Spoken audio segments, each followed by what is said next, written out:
بسم الله الرحمن الرحيم وبه نستعين وصلى الله تعالى على النبي الكريم. في هذا الفصل الذي نحن بصدده اليوم، نهضة العالم الإسلامي، قد درسنا شطرا من هذا الفصل، وكان يتعلق بمدى أثر حضارة أوروبا على العالم الإسلامي. الدول الآسيوية والدول الشرقية كم تبنت الفلسفة الأوروبية في جميع مجالات حياتها، حتى وقع الخلل والضعف والتضعضع في كيان العالم الإسلامي بالعالم الأوروبي والغربي. فالآن في هذا الشطر الثاني الذي نحن نتكلم عنه اليوم إن شاء الله، نسلط الضوء على تلك الشروط التي لا بد من توفرها، أو تلك الجوانب التي لا بد من العناية بها للعالم الإسلامي كي ينتهض من جديد، كي يعود إلى ركب الحياة من جديد وإلى قيادة العالم من جديد، كي يتسلم أزمة قيادة العالم ثقافيا، نظريا، علميا، ماديا، فكريا، إنسانيا من جديد. ما هي الشروط؟ ما هي الأمور التي لا بد من وجودها في العالم الإسلامي؟ فهذه الأمور التي سوف يتكلم المصنف عنها يدل على فراسة المصنف ومدى عمق مطالعته وخبرته واطلاعه على تاريخ الأمم وعلى حقيقة الإسلام وإشراق نور الإيمان، وما هي الحقائق التي لا بد من وجودها ولا بد من توفرها وحضورها في المسلمين كأمة مسلمة، كأمة منبعثة خارجة أو مخرجة من الله سبحانه وتعالى للإنسانية جمعاء، كي يبقى على قيادة الأمم والإنسانية جمعاء. فكلام المصنف ينقسم في نقاط ثلاثة. النقطة الأولى عن الجانب الروحي والرباني والباطني والإصلاح النفسي والقلبي، والنقطة الثانية حول الاستعداد الحربي والاستعداد المادي الظاهري الجسمي والجسدي والصناعي والتجاري. والنقطة الثالثة الأخيرة هي في الحقيقة عن جانب قيادة الأمم في مجال العلم أو التنظيم العلمي في الدول الإسلامية بالأصالة وبالجدية والتجدد وبكل حيوية ونشاط وتدفق. يجب أن يعتني العالم الإسلامي بهذا المجال تحررا من الغرب، تحررا من براثن الغرب ومن نظام تعليمي غربي الذي اكتسح الدول الآسيوية والدول الشرقية من أقصاها إلى غربها. فهذه الجوانب الثلاثة وهذه المجالات الثلاثة هي خلاصة مجالات جهود العالم الإسلامي للعودة إلى ركب القيادة من جديد، فنتكلم عنها واحدة تلو واحدة. الموضوع الأول الاستعداد الروحي. المسلمون يحملون رسالة إلهية، رسالة خالدة دينية، رسالة نفع البشرية جمعاء، رسالة فيها كل الحيوية وفيها كل الحياة للإنسانية كلها. فهذه الرسالة التي يدعو المسلمون إليها ويبقون عليها لا تبقى مؤثرة وحية إلا إذا كان وراءها قوة روحية معنوية يحملها أصحاب الإيمان وأصحاب الدين. المسلمون إذا كانوا يستعدون في أمر تزكية النفس وإصلاح الباطن وإصلاح النفس وتصفية القلوب وتربية النفوس وتهذيب الأخلاق وصقل الروح والباطن للإنسان وتنمية المواهب الروحية الإيمانية وإيقاد شعلة الإيمان وجذبة الإسلام في القلب بالتربية والتزكية والإصلاح وبكل العبادات والذكر وما يتعلق بذلك. وإذا لم يكن في المسلمين هذا الأمر، الاستهانة بالحياة الدنيوية، الاعتناء بالحياة الآخرة، الإقبال على الذكر والعبادة، العكوف على أمور مرضاة الله سبحانه وتعالى، فلا خير في المسلمين اليوم مهما بلغوا من القوة الظاهرة والمادية، لأنه أصل، أساس، روح، وبدونها لا معنى لوجود المسلمين على وجه الأرض. ومن منظور ثاني انظر، المسلمون إذا لم يكن عندهم هذه الحيوية الروحية وهذه المعنوية النفسية، فالمسلمون أمام الغرب وأمام القوة الكبرى اليوم ضعفاء جدا. الدول الإسلامية والدول الشرقية إنها أمام الغرب وأمام الدول الغربية الكبرى لا شيء أو لا نسبة بين قوة ومادة الدول الشرقية أو الإسلامية مع الدول الغربية في آلات الحرب، في الصناعات، في الإنتاجات، في الاختراعات، في الاكتشافات. المسلمون في هذه المجالات كلها ضعفاء ضعفا شديدا، وهم متخلفون عن الغرب تخلفا فاحشا.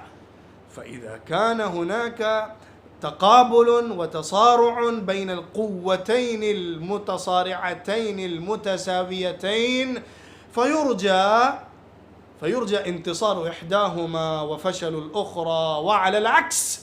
لكن في المادة، في الآلات، في الأسلحة، في الأسباب، في الظواهر، المسلمون لا تناسب ولا نسبة لهم مع الغرب. فما سر القوة؟ فما سر الانتصار للمسلمين؟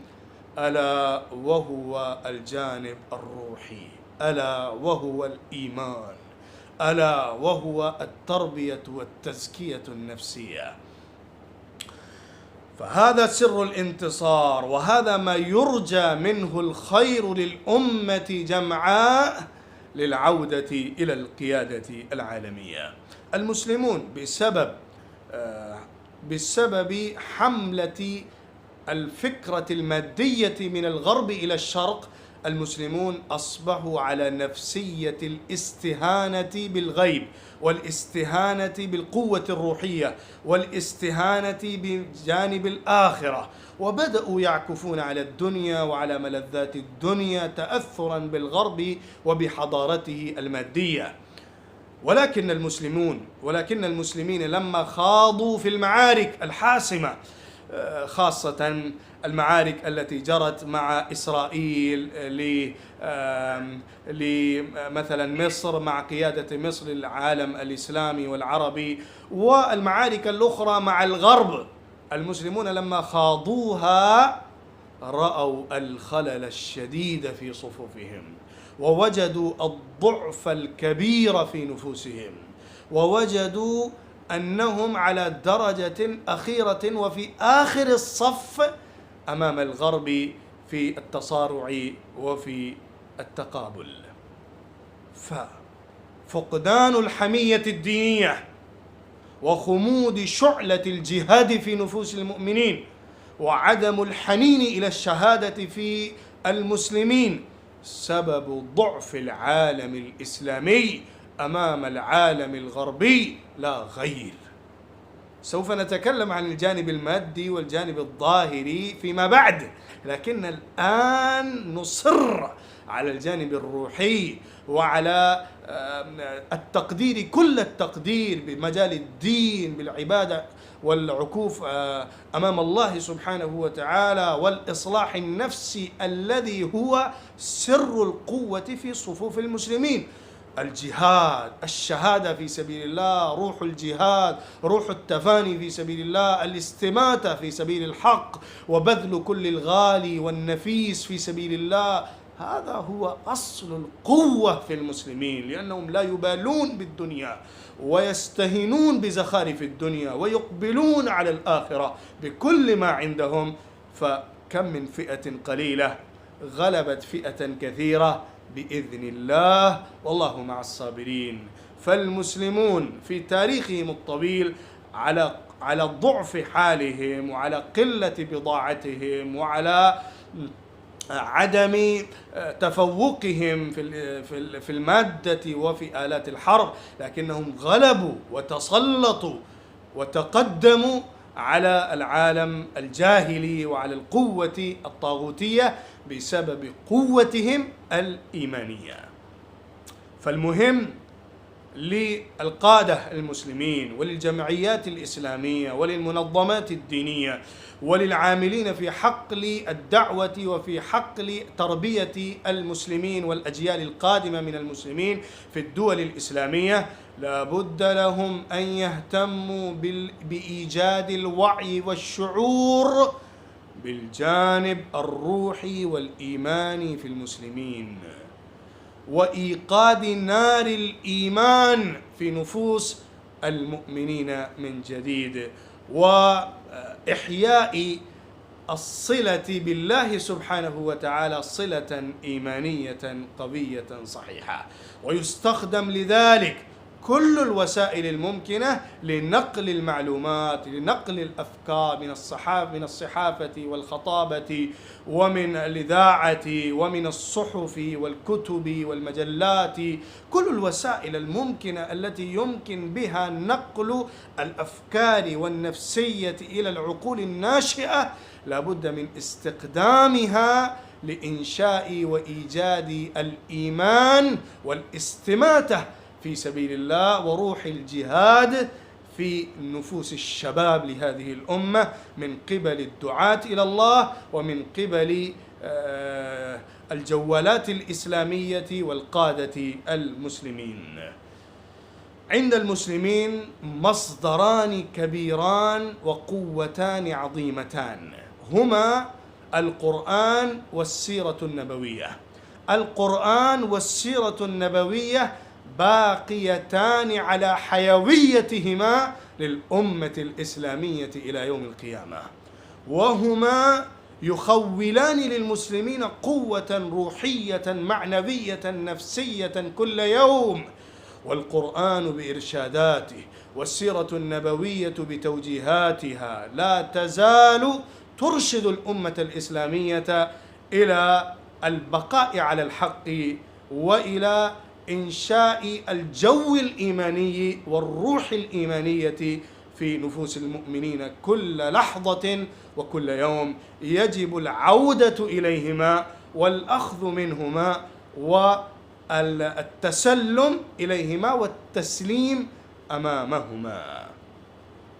فإذا كان في المسلمين الاعتناء بالقرآن الكريم والسيرة النبوية اعتناء فائقا للاستشراق والاقتباس والاستنارة بنورهما من الجانب الروحي والإيماني، فتنشأ فينا فئة إيمانية وفتية مؤمنة صادقة وجيل مسلم مؤمن قوي صادق.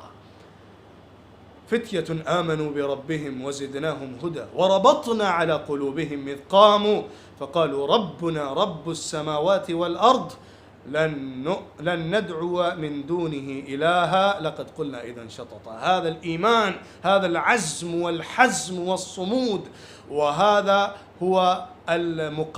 هي المقاومة الإيمانية الشديدة مع القوة الطاغية لا تأتي في المؤمنين إلا من مصدرين أساسيين: القرآن والسيرة النبوية. لا بد من إحيائهما بقوتهما ومعنويتهما في المسلمين حتى تعود ذكريات سلفنا وبطولات أسلافنا في الأمة الإسلامية وفي الأجيال الحادثة من جديد، وتتجدد ذكرى خبيب وخباب وبلال بن رباح وصهيب الرومي ومصعب بن عمير وعثمان بن مضعون وأنس بن النضر وعبد الله بن رواحة رضوان الله تعالى عليهم أجمعين.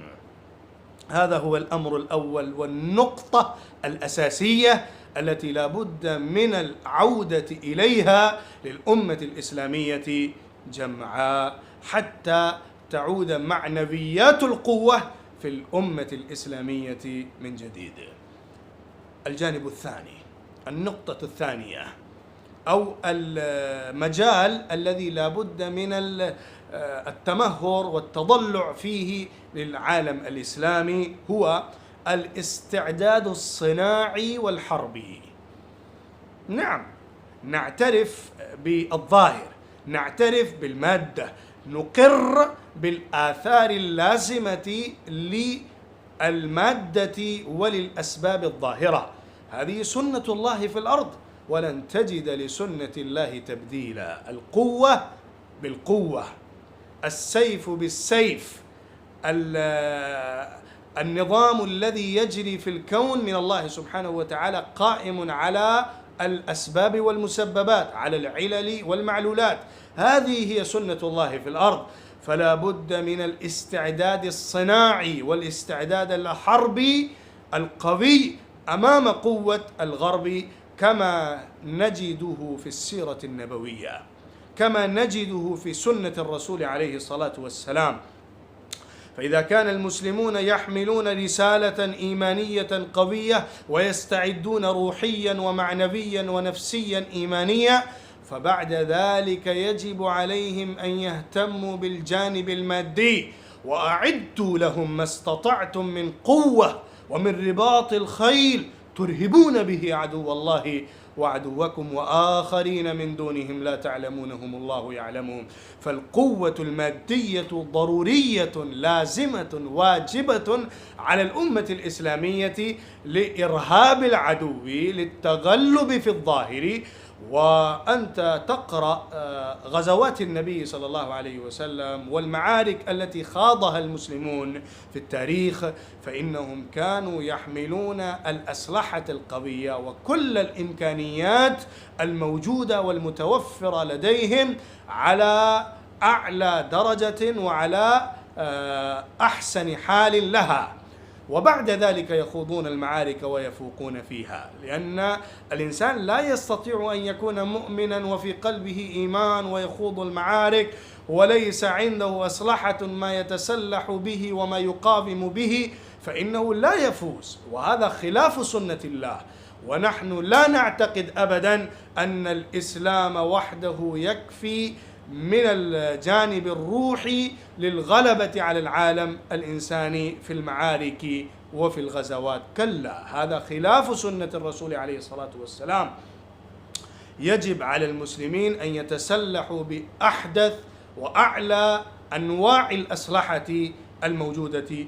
وكما قرأنا في الخلافة العثمانية لما خاض العثمانيون في أوروبا في الغرب، وإنهم أرادوا السيطرة على أعظم عواصم الدولة البيزنطينية والدولة الغربية، فإن الذين خاضوا في المعارك كانوا أحسن حالا من الذين يعادونهم ومن الذين يصارعونهم في القوة المادية والقوة السلاحية.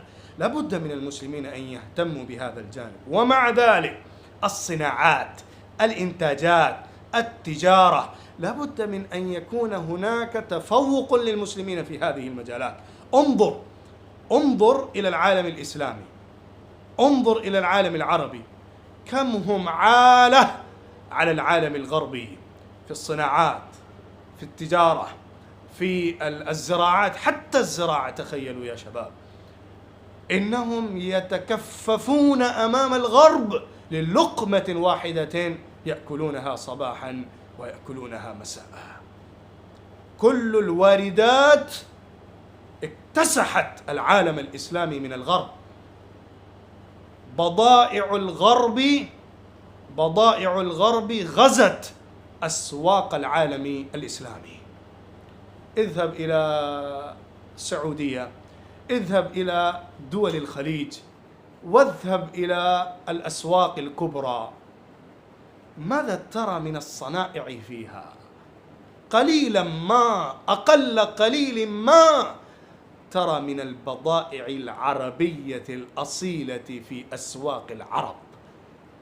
ترى من أصغر وأتفه منتج إلى أكبر وأعظم أسلحة وطائرة، ترى في أسواق الشرق وأسواق العالم الإسلامي بضائع الغرب وبضائع العالم الأوروبي متسحة وغازية فيها. هذه هي المصيبة. لابد من الناحية العلمية والصناعية بالتفوق فيها للعالم الإسلامي. فإذا فرط المسلمون في هذا الجانب وفي مجال الصناعة والتجارة والإنتاج والزراعة التي عليها معاش الإنسان وعليها تقدم مادي في الدنيا ورقي ظاهري في الدنيا، فالمسلمون يكونون على تخلف، والمسلمون يكونون على آخر الصف، ويقومون في الوراء لا في الصف الأول وبالتقدم. فما هو الواجب من هذا الجانب؟ يجب على المسلمين وينبغي لهم أن يتبوأوا الزعامة في العلم والتحقيق.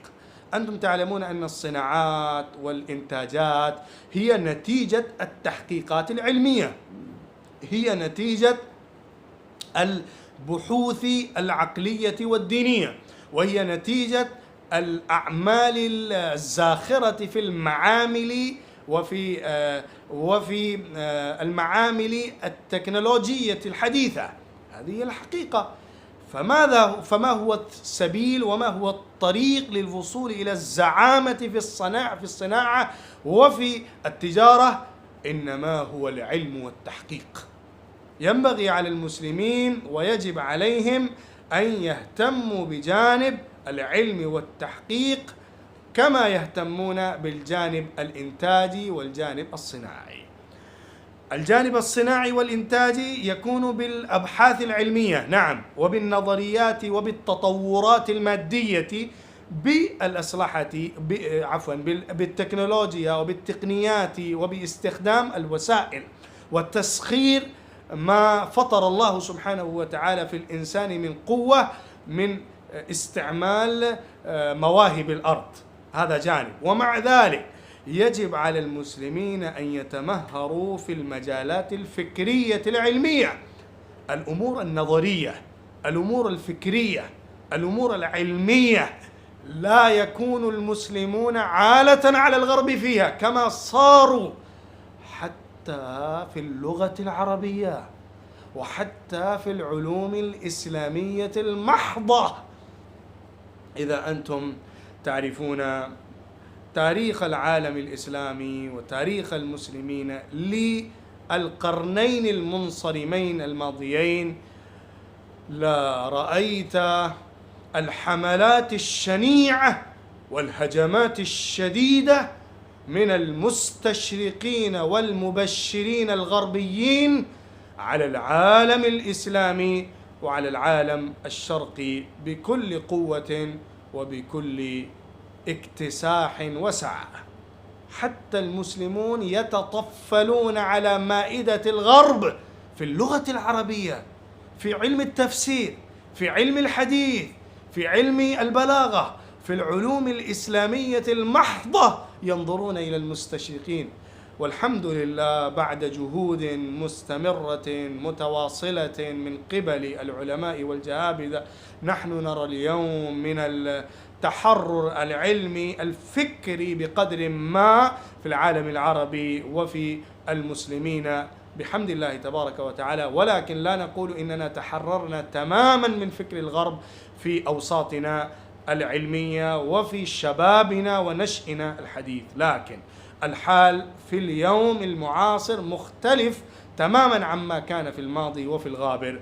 فالمصنف لما كان يتكلم ولما كان يكتب هذا الكتاب ويكتب هذه العبارة، فإنه كان ينظر إلى العالم العربي خاصة وإلى العالم الإسلامي عامة التبعة والتقليد الأعمى الشديد الكبير للغرب في العلم وفي التحقيق وفي الفكر والنظر. في الأوساط العلمية كيف كان الحال؟ ولا يزال موجودا الأفكار الاستشراقية، البحوث العلمية للمستشرقين تجد مكانة عظمى في مجال التحقيق والبحث. إذا أنت اقتبست من كتب المستشرقين في تحقيقك وفي بحثك فلك قيمة زائدة، وإذا صرفت النظر وتغافلت وتغاشمت وغضضت النظر عن أبحاث المستشرقين وإن كانت عليلة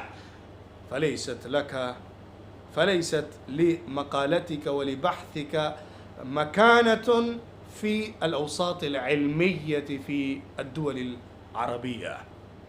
هذا كان الوسط العلمي المتأثر بالتبعة الاستشراقية الشديدة. حتى المسلمون الكتاب البارعون الذين يكتبون في الإسلام في الموضوعات الإسلامية ويكتبون في تاريخ المسلمين وهم يعدون من المتنورين العباقرة العلماء الأدباء الجهابذة، إنهم لا يستطيعون أن يكتبوا كتابة حرة بالنقد اللاذع الحر على المستشرقين وعلى الكتاب الغربيين، بل كانوا متطفلين على مائدة الاستشراق في البحوث العلمية، بل بعضهم يصل إلى هذه الدرجة وإلى هذا الدرك الأسفل أنهم يدعون إلى تطبيق حضارة الغرب على علاتها 100% في العالم الشرقي، ويدعون إليها بكتاباتهم وخطاباتهم وأدبهم وثقافتهم وبكل ما عندهم من الوسائل. والأمثلة لهؤلاء كثيرون في القرن الماضي وما قبله، أمثال رفاعة الطهطاوي، طه حسين وغيرهما من الذين تطفلوا على مائدة الغرب. يحتاج المسلمون إلى عملاق، يحتاج المسلمون إلى عمالقة وجهابذة في مجال البحث والتحقيق ينتقدون الغرب انتقادا حرا جريئا قويا بلا أي خجل وبلا أي تكلف وتصنع أو بلا أي مخافة من الغرب. والحمد لله نقول إن القارة أو شبه القارة الهندية لقد تفوقت في هذا المجال على العالم العربي، وهنا نبغ الجهابذة والعلماء المحققون الذين انتقدوا الغرب نقدا حرا لاذعا. وأنا أذكر لكم على وجه التحديد مؤسسة أو دار المصنفين، الدار العلمية التي زخرت المكتبة الإسلامية بالمؤلفات العلمية الرصينة المتينة القوية جدا الناقدة على الغرب وعلى المستشرقين وأبحاثهم وعلومهم وإنتاجاتهم العلمية وإسهاماتهم العلمية الضعيفة بكل قوة وبكل حرية وطلاقة، حتى عرف الناس خيانة المستشرقين وخيانة أهل الغرب والأدباء والمفكرين الغربيين المستشرقين في الأخذ من العلوم الإسلامية وفي تحليل العلوم الشرقية. نعم، الآن نأتي بقي من ذلك أنه لا بد من إقامة المؤسسات العلمية كما ذكرت مثالا لها، المؤسسات العلمية والبحثية والتحقيقية في العواصم الإسلامية بكل الوسائل الممكنة، حتى يتهيأ الباحثون العلماء النابغون يتهيئون لإنتاج الأبحاث العلمية الراقية، وينتقدون الأبحاث الغربية انتقادا لاذعا على أسس علمية متينة سليمة. والمسلمون يستحقون ذلك، وهم أهل له بقوتهم العددية وقوتهم العقلية والشبابية والوسائل الموجودة عندهم، حتى يتبوأوا زعامة ورئاسة العالم الإنساني في مجال العلم والتحقيق. النقطة الأخيرة لهذه المجالات التي ينبغي على المسلمين الاعتناء بها للعودة إلى ركب قيادة العالم: التنظيم العلمي الجديد. أمر مهم جدا ودقيق. أنتم تعلمون أن الغرب لما هجم على العالم الشرقي على وجه عام وعلى العالم العربي على وجه خاص، فإنه أتى بالعسكر لا شك في ذلك، لكن الذي مهد السبيل للهجمات العسكرية إنما هو التنظيم العلمي والتنظيم الفكري للأوروبا السائد في العالم الشرقي، من باب التجارة ومن باب التعليم. يمكننا أن نحددهما كقادة جيش الغرب في العالم الشرقي. الجانب التجاري إنهم دخلوا في أسواق وفي المجالات التجارية والصناعية في العالم الشرقي، ووجدوا مكانة عظمى فيها حتى أخذوا معاش الناس بأيديهم في هذه الدول. ومع ذلك بالتنظيم العلمي والفكري لقد صادوا العقول وأسروا القلوب حتى غلبوا على النفوس. هذه هي المصيبة. النظام التعليمي، التنظيم العلمي، كيف يكون النصاب، ماذا يدرس، ماذا لا يدرس، كيف تكون التنشئة للعقول للأطفال والصبيان في الدول الآسيوية، وكيف يكون تكوين الشخصيات العلمية من التنظيم التعليمي. هذا هو الأمر الذي دقق النظر فيه أوروبا، ودخل بطريقها إلى العقول الشبابية في الدول الإسلامية، وتغلب عليها وسيطر عليها وأخذها بكل جوانبها ومناحيها، وأتت برجلها وخيلها وقضها وقضيضها وحديدها في العالم الإسلامي، وأنشأ نظاما تعليميا جديدا فيه. فهذا كان مصيبة الذي لم يستطع المسلمون مقاومته فكريا ونظريا، وحتى خضعوا أمامها واستكانوا لها. فوقع بسبب ذلك صراع شديد بين النفسية الإسلامية والنفسية الغربية الجديدة. المسلمون لما كانوا في قوة ولما كانوا في تاريخهم الطويل على عظمة وشوكة، على عظمة وعلى حشمة وعلى وقار في العالم الإنساني، فإن اللغة العربية كان لها شأن عظيم. لما كانت الخلافة العباسية العهد الذي يعد عهدا زاهرا في العلوم والمعارف الإسلامية، غير أن هذا العصر أيضا كان عصرا متأثرا بالفلسفة اليونانية. كانت الترجمة للفلسفة اليونانية والإقبال على العلوم الطبية والطبيعية واليونانية كثيرا، لكن على الرغم من ذلك كان للمسلمين استقلال في مجال التعليم وفي التنظيم التعليمي، والحركة العلمية كانت حرة وكانت مستقلة، فلذلك كان للمسلمين قوة فكرية لغوية علمية، وكل كتاب له شأن لا يكتب إلا في اللغة العربية، لأن الأوساط العلمية تعرف هذه اللغة، وهذه اللغة كانت سائدة على العقول العلمية وعلى المؤسسات التعليمية. كما نحن نرى اليوم أنك إذا أردت أن تكتب بحثا علميا يكتسح في الأسواق العلمية فعليك أن تكتب في اللغة الإنجليزية، لأن هذه اللغة لغة راقية اليوم باعتبار الإنتاجات العلمية والإنتاجات الفكرية الجديدة. لا أتكلم عن الجانب الديني فقط، بل عن الجانب الدنيوي كله. إذا أنت تكتب في اللغة الإنجليزية فلك قيمة زائدة، كما كان للغة العربية في القرون الماضية.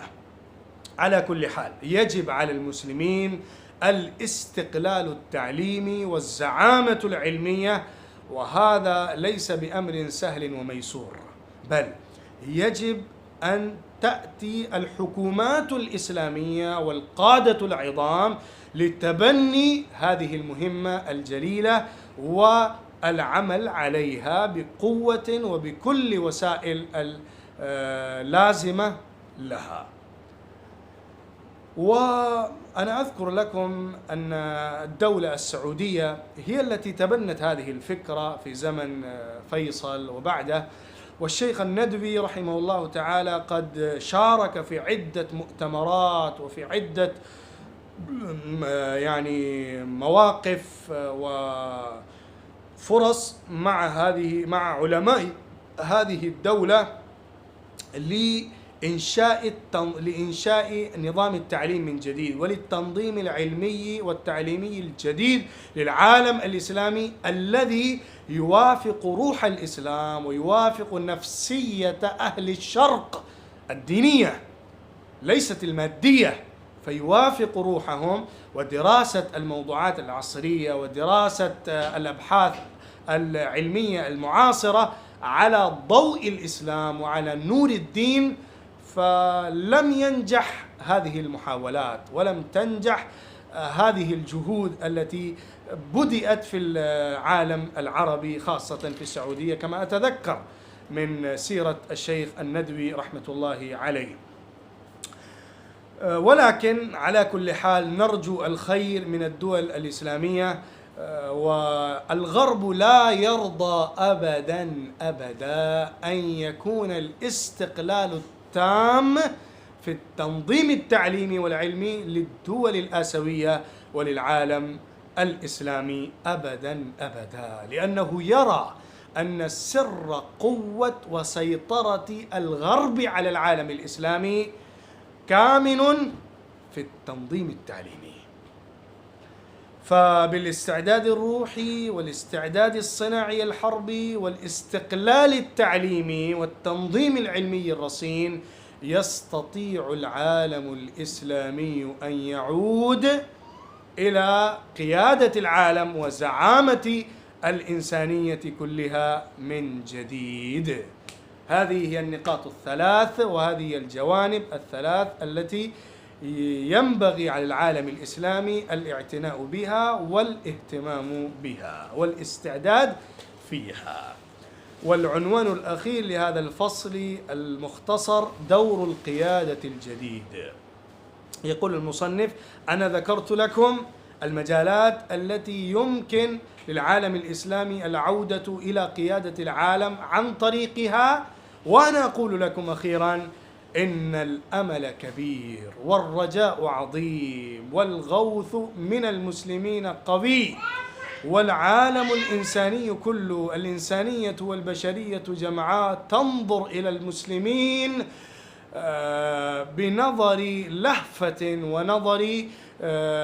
بنظر لهفة ونظر اشتياق وحنين شديد.